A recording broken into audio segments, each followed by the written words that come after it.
Olá, eu sou o Lucas e eu vou falar dos scripts feitos para o trabalho de inteligência artificial, o Camins e o Som.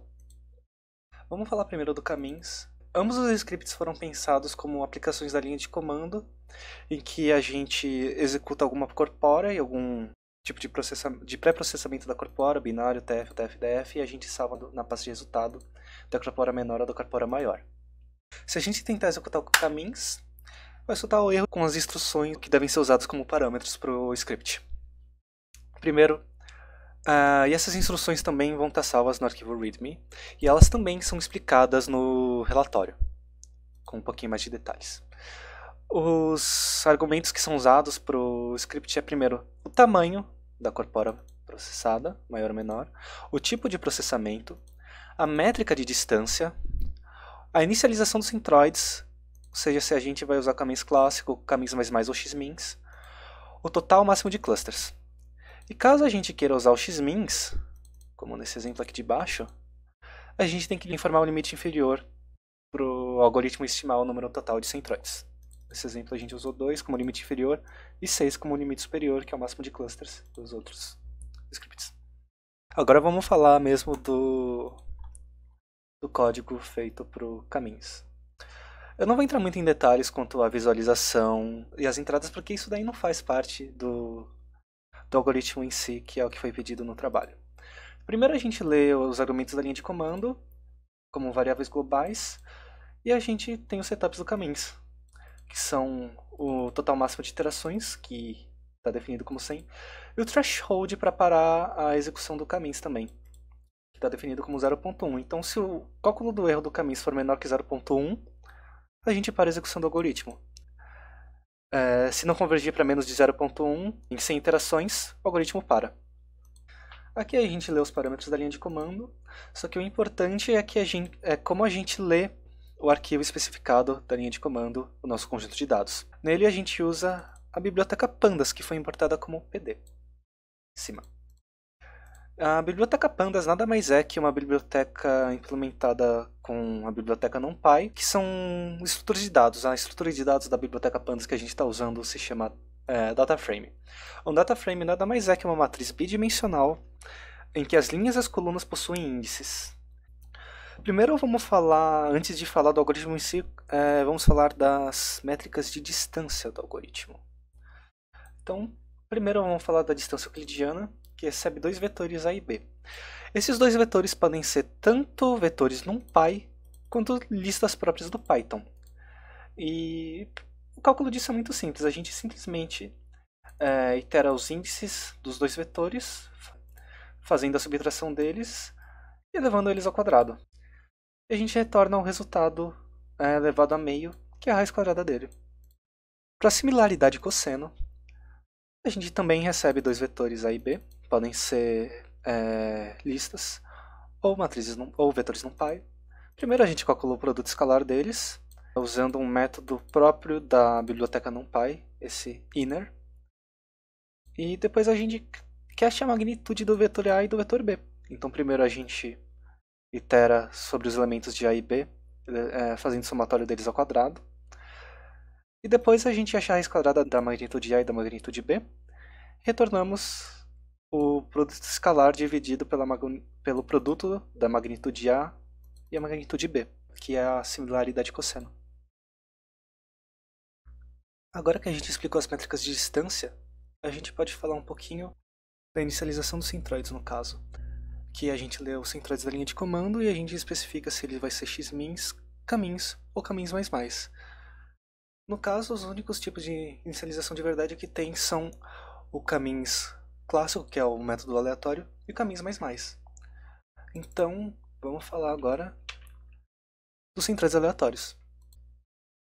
A ideia da função de centroides aleatórios é atribuir pontos aleatórios para os centroides, e sendo que esses pontos estão dentro do espaço do nosso conjunto de dados, do nosso DataFrame. Então, para achar o espaço do nosso conjunto de dados, a gente simplesmente retorna o maior valor do nosso conjunto de dados usando essa função que foi criada que recebe de parâmetro o nosso DataFrame. Essa função nada mais faz do que usa métodos prontos já da biblioteca Pandas e retorna o maior valor dela. E com o nosso maior valor a gente tem definido o limite do nosso espaço do conjunto de dados. Então a gente define os nossos centroides aleatórios como uma matriz NumPy. Então para cada elemento dos nossos centroides aleatórios, a gente usa a função random, usando o limite do nosso conjunto de dados. E com isso a gente define números aleatórios com limite para cada elemento do nosso conjunto de dados, gerando assim os nossos centroides aleatórios. Então agora a gente tem a inicialização dos centroides caminhos no método SmartCentroids. A ideia é a gente primeiro pegar um ponto aleatório do nosso conjunto de dados e definir ele como nosso primeiro centroide. Então a gente primeiro pega um ponto aleatório do nosso conjunto de dados, o índice no caso, e a gente usa esse índice do nosso conjunto de dados para armazenar ele como a primeira posição da nossa matriz de centroides Smart, do caminhos mais. E depois a gente quer usar o jeito inteligente dele de selecionar os centroides, de forma que os centroides fiquem distantes uns dos outros. Então primeiro a gente armazena no nosso vetor de distância a distância dos centroides mais próximos, do centroide mais próximo de um ponto do seu conjunto de dados, e depois a gente usa o método de seleção de roleta, que é o Fitness Proportionate Selection, em que a gente usa aquele método de probabilidade cumulativa para selecionar um ponto com grande chance de estar longe do nosso centroide inicial. E com isso a gente tem o nosso método de SmartCentroids do caminhos mais. E agora que a gente viu os tipos de inicialização dos centroides e as métricas de distâncias, a gente pode falar do algoritmo Caminhs. O Caminhs ele recebe de parâmetros o conjunto de dados, o total de clusters e os centroides. Então a gente inicializa primeiro o tipo de centroides baseado no que o usuário quer na linha de comando, os centroides aleatórios ou a inicialização Caminhs++, e a gente começa a iteração em si do Caminhs. A gente define a primeira iteração como 0, e ela vai iterar até o total máximo de iterações que foi definido na variável global. E primeiro, a gente quer calcular os clusters do Caminhs, ou seja, qual elemento está em qual cluster desses centroides. Agora vamos dar uma olhadinha rápida no método CalculateClusters. Ele vai retornar 3 coisas. Uma matriz NumPy, em que cada linha representa um elemento do conjunto de dados e cada coluna representa um cluster. As colunas que estão -1 significa que esse elemento não faz parte desse cluster. A coluna que não for -1 vai estar à distância dele para esse centroide. O Elements in Cluster é basicamente um array NumPy, em que cada posição representa um cluster e diz quantos elementos estão nesse cluster. A Labels é de novo um array NumPy, em que cada posição representa um elemento do conjunto de dados, e ela basicamente diz se ele está no cluster 0, cluster 1, cluster 2 e assim por diante. E aqui a gente tem basicamente o loop para calcular qual cluster está qual elemento, baseado na métrica de distância. Então ele basicamente olha o modo definido pelo usuário. Se for cosseno, usa a similaridade de cosseno, caso contrário, distância euclidiana. Depois de calcular a distância, a gente tem o resto da lógica, que coloca os valores certos em cada um dos respectivos conjuntos de dados, e por fim retorna eles para ser usado no próximo passo do Caminhs. O próximo passo do Caminhs é a função de recalcular os centroides. Essa função basicamente recalcula a nova posição dos centroides, movendo eles para o centro do seu grupo. Esse método basicamente define os novos centroides, faz a lógica para calcular a posição deles. Terminada a lógica, os novos centroides vão estar em suas respectivas posições na sua matriz NumPy e vai retornar eles. Depois de encontrar a posição dos novos centroides, a gente quer calcular o erro usando a função de erro. A função de erro ela acha a magnitude dos centroides e retorna a variação de distância entre eles. Então ela recebe de parâmetros os centroides velhos, os centroides novos, define as magnitudes, acha as magnitudes, faz o cálculo e retorna a distância euclidiana entre a magnitude A e a magnitude B. Esse é o erro. Se o erro for menor que o threshold definido, a gente encontrou convergência, sai do loop do Caminhs e retorna o que a gente quer do Caminhs. Caso contrário, não convergiu, a gente define que os centroides vão ser os novos centroides que a gente encontrou, e terá mais uma vez o loop do caminhos. Depois do caminhos convergir, ou terem passado o limite de iterações dele, ele vai retornar os clusters, os centroids, os elementos dos clusters, as labels e o total de iterações que ele levou para fazer. Por fim, vamos falar do xmins, que é o último tipo de entrada para o modo de centroids. Então vamos para o método do xmins. E o método xmins recebe o nosso conjunto de dados e o limite inferior dos centroids. O xmins precisa que a gente inicie os centroids de alguma maneira, para definir o limite inferior dos centroids. No paper original não deixa claro se deve se iniciar os primeiros centroids com posições aleatórias, então eu deixei iniciando com o método do Smart Centroids, que é equivalente ao do caminhos mais. E feito isso, a gente vai para o loop principal do xmins. Primeiro a gente faz o Improve Params, que nada mais é que é o caminhos comum até a convergência, e depois a gente vai para o método Improve Structure, que é o grande diferencial do xmins. No Improve Structure, para cada centroid de um grupo, a ideia é a gente dividir esse centroid em 2. E para dividir esse centroid em 2, eu resolvi calcular a média das distâncias dos pontos desse grupo até esse centroid, divido ele por 2, então eu movo a nova posição desses centroids a uma nova distância proporcional baseado na média dessas distâncias. Então depois a gente calcula o Big Score do caminho original, que está armazenado no Big Parent. Então a gente calcula o caminhos com k igual a 2 com relação agora no espaço dos centroides com os filhos. Depois de calcular o caminhos para o espaço do centroide com os filhos, a gente calcula a nota BIC para o espaço com o centroide dos filhos. Depois disso, basta a gente comparar a nota BIC do pai e dos filhos, e quem for menor vai para a nova lista de centroides. A gente faz isso para cada um dos centroides e retornamos o novo conjunto com os novos centroides para o método xmins. Agora com os novos centroides, a gente basta fazer uma comparação para a condição de parada do xmins. Se o nosso total de centroides for maior que o nosso limite superior de centroides, a gente para o xmins e retorna o que foi calculado antes do Improve Structure. Se não, os nossos centroides atuais vão ser o que foram calculados no Improve Structures, atualizamos o K e teremos de novo o xmins. Esse é o algoritmo do xmins. O cálculo silhouette vai ser realizado logo após a execução do caminhos. E o cálculo silhouette é executado na função silhouette, que recebe os clusters encontrados no caminhos, a última posição dos centroides, o conjunto de dados e o máximo de clusters. O índice silhouette para cada elemento vai ser armazenado nessa matriz bidimensional NumPy, com 2 colunas. A primeira coluna vai ser o silhouette do elemento, e a segunda coluna vai estar o índice do grupo que esse elemento faz parte.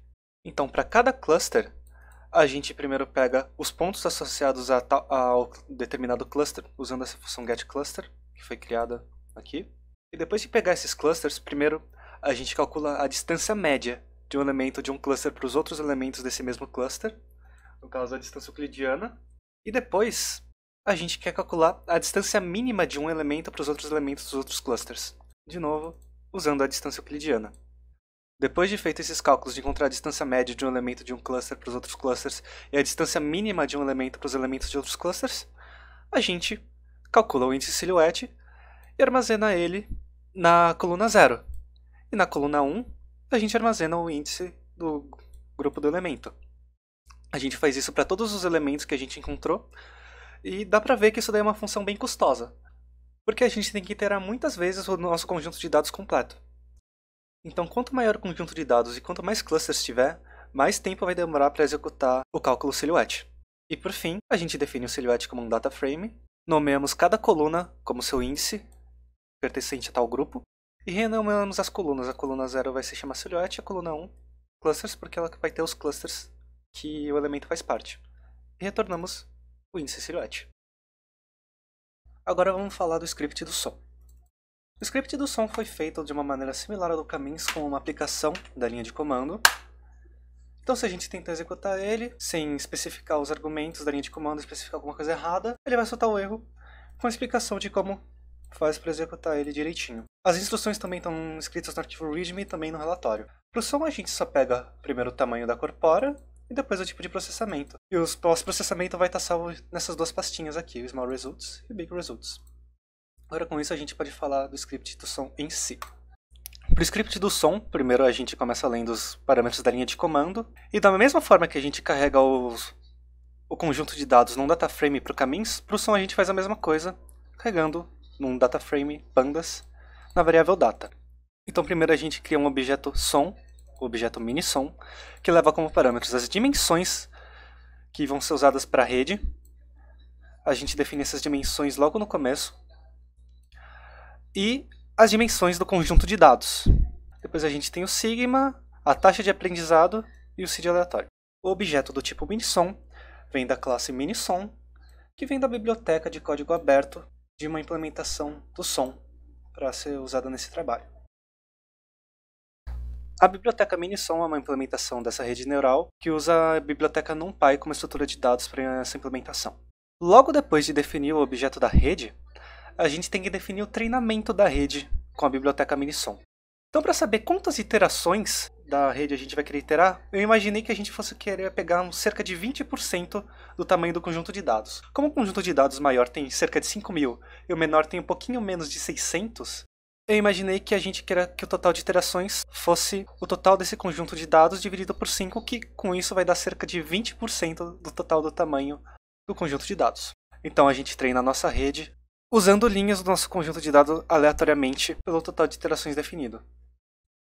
Agora com a nossa rede treinada, a gente pode mandar os vetores do nosso conjunto de dados para a rede e ver o Best Matching Unit dela, para visualizar isso. E é justamente isso que a gente começa a fazer nesse loop. Para cada vetor do nosso conjunto de dados, a gente usa o método do miniSom winner, que retorna a posição da Best Matching Unit dele, a BMU. E essa posição é uma tupla bidimensional das coordenadas do nosso conjunto de dados, prontos para serem plotados num scatterplot ou algum outro tipo de visualização. Agora a gente pode falar dos erros de quantização e distorção topológica. O erro de quantização já vem pronto na implementação do miniSom. Já o de distorção topológica, eu tive que implementar ele à parte.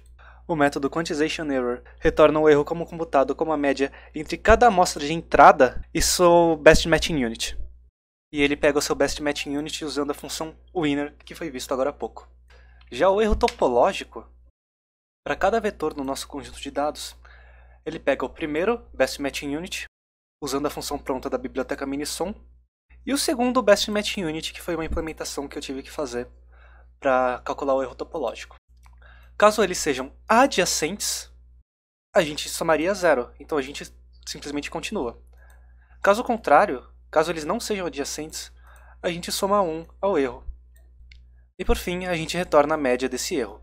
O método winner_second foi adaptado da função winner da biblioteca miniSom. A ideia dele é basicamente encontrar o índice do segundo BMU. Depois de pegar o winner_second, a gente simplesmente vê se os pontos são adjacentes. Como os pontos vão ser sempre retornados num espaço 2D, basta ver se, primeiro, eles fazem parte da mesma coordenada e se eles estão no lado do outro. Ou seja, se a diferença entre a coordenada 1 de um e a coordenada do outro for igual a 1, eles são adjacentes.